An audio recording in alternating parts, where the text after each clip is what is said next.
Bombs and bombast, and now the blame game. I'm Holland Cook in Washington. This is The Big Picture on RT America.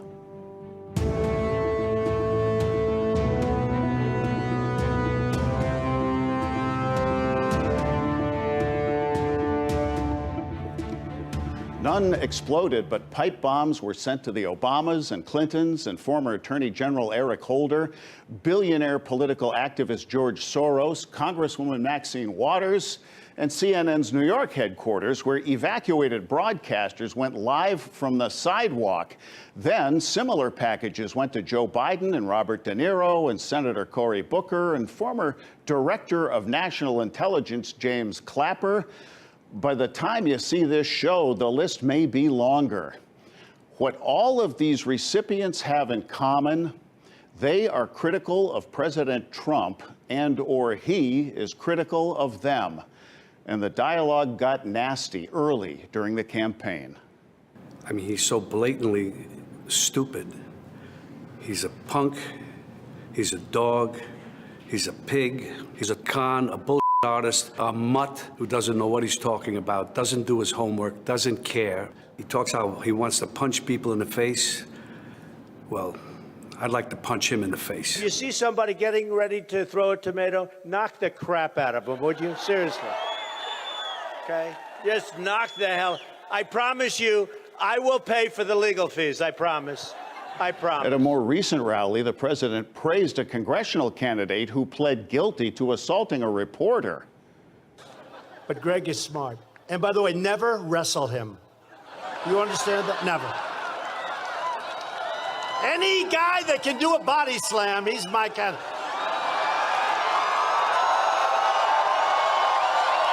He's my guy. Congresswoman Waters has encouraged her supporters to publicly confront members of the Trump administration. And Sarah Huckabee Sanders and Mitch McConnell and Ted Cruz are among those leaving or asked to leave restaurants after being harassed. Is this the new normal? Let's ask Mitch Caesar, former Democratic Florida Party chairman who found himself too close for comfort this past week when his congresswoman and neighbor, Debbie Wasserman Schultz, was the phony return address on those bomb packages. Mitch, have you spoken with her since? Actually, I have, Holland. I spoke with Debbie yesterday. We were at a function together. She's not doing any press, and she specifically said that she's not going to be bullied or pushed into a corner. She's as tough as ever, and she's a very tough individual, I think, as most viewers know. And she's not going to be cowed or threatened in any way from her daily schedule or her daily life. After 9/11, it seemed like, at least for a while, we were all just Americans. When did our national conversation turn it up to 11? Well, it really began probably after the Florida presidential recount, which actually began on my signature. But I think it started to get very, very difficult after that, probably the next main election, which was 2004, the John Kerry race. And if you remember, his strongest positive piece, Kerry's, was the fact of his war record in Vietnam. Well, out came the Swift voters, and they basically made fun or said it was a dishonorable type of service he provided, not honorable, not heroic, which of course it was heroic. So they took a positive, turned it into a negative, and I think that laid the groundwork. Once it was determined that that worked, that tactic, politics got uglier. After the pipe bomb packages showed up, the president offered these sober words. In these times, we have to unify. We have to come together and send one very clear, strong, unmistakable message that acts or threats of political violence of any kind have no place in the United States of America. Then that same night at a rally, Mr. Trump sounded more in character. Mitch, as an attorney, tell us if incendiary language like, "I'll pay for your lawyer," could actually get someone in trouble if the speaker wasn't Donald Trump. I think that's true. You know, the First Amendment isn't endless. There are limits to it. As if when somebody says there's fire in a theater, that's the classic case. There are limitations. If it's to incite violence, that's the key. then it is actionable and free speech and the First Amendment stops.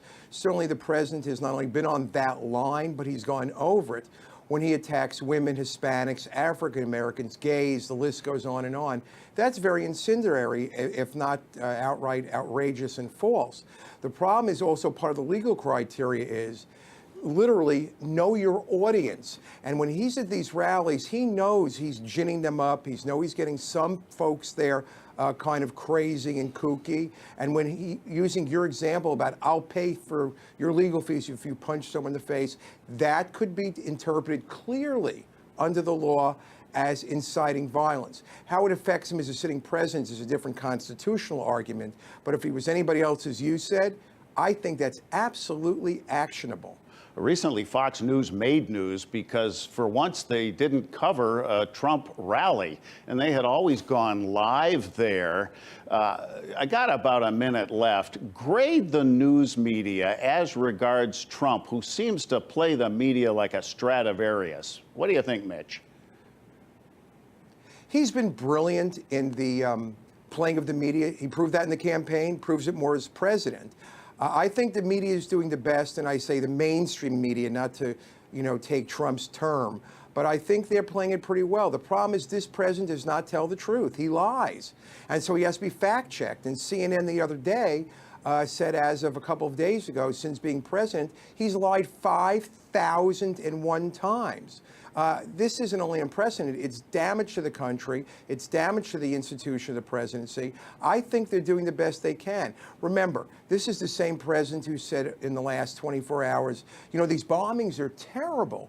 And they're terrible because they're taking away momentum from the Republican gains in the congressional off-year election. Or Donald Trump Jr., who's obviously less sophisticated and trying to be like daddy, said it's all part of a Democratic conspiracy. So the media is doing the best it can, but when you have CNN emptying out 2 days in a row, they're under their own tough situations. And I've talked to people in the media who've covered these rallies that are in the media pen, so to speak.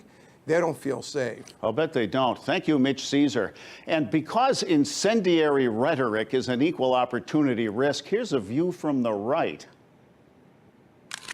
Dr. Gina Loudon is a psychologist, a parent, a pundit, a familiar face on my show, and you've seen her on Fox News and CNN and Newsmax TV. And last Thanksgiving, she announced her forthcoming book, Mad Politics: Keeping Your Sanity in a World Gone Crazy, now in print, and which President Trump has touted on Twitter, and which I, too, recommend. You are a personal friend of the president. You're on his 2020 campaign media advisory board. You hang at Mar-a-Lago. You know this guy, and the rest of us think we do, after that Billy Bush tape and all his tweets and given his manner. What is the biggest misconception about Donald Trump?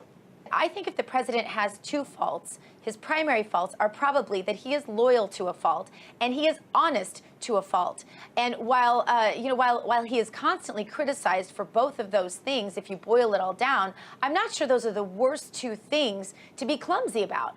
The president's critics often use the term dog whistle, meaning speaking in code words that mean one thing to the general population, but have a more specific resonance with a certain segment of the population. In less pejorative terms, your book does translate Trump's statements like, we're going to build a great wall, and we're going to say Merry Christmas again. In our them and us culture, you explain in your book that we know what he meant. So explain to Trump critics what those two statements meant to Trump supporters. Yeah, I think the term dog whistle, in and of itself, Holland, is sort of a dog whistle because it's insinuating that there's some secret code language and that what the president is actually saying is some sort of racist or bigoted thing. I know the president. He is not a racist. In fact, you may be aware of this, but his club, Mar-a-Lago, he fought very hard here in Florida to be able to admit Jews and black people to his club when no clubs in Florida did that. Some of the things that they try to insinuate are almost humorous to those of us out there watching this and feeling like, we get him. We know what he meant. We understand this president. He speaks our language. Here's the problem. The clickbait media, and I write a lot about this in my book, Mad Politics, for this exact reason. The clickbait media has become hungry for eyeballs. You know this, and I know this. The traditional 3 big networks and a couple big newspapers, that people don't subscribe to those anymore. So they've lost a lot of money. And in so doing, they've become very desperate to get eyeballs. And so they have used salacious headlines and division and identity politics and political correctness to indict one side against the other. And I think it's very dangerous. I don't like it. I don't like the way that the leftist politicians in this country right now aren't calling off those who are inciting violence. I think that we need to look at what happened with Steve Scalise. Look at what happened with Rand Paul and Ted Cruz and on down the line. And we need to make sure that when it's happening in our own party, we call them off. So I do believe there's a lot more room for civility. I also believe the citizen out there who's consuming the news needs to call down the salacious headlines that divide us just to get our readership or our viewership. Dr. Gina Loudon, what you have written in Mad Politics is a very generous, a very unvarnished telling of your own story, too. And I recommend the book highly. It's Mad Politics, Keeping Your Sanity in a World Gone Crazy. Thank you so much, Holland. Really appreciate you.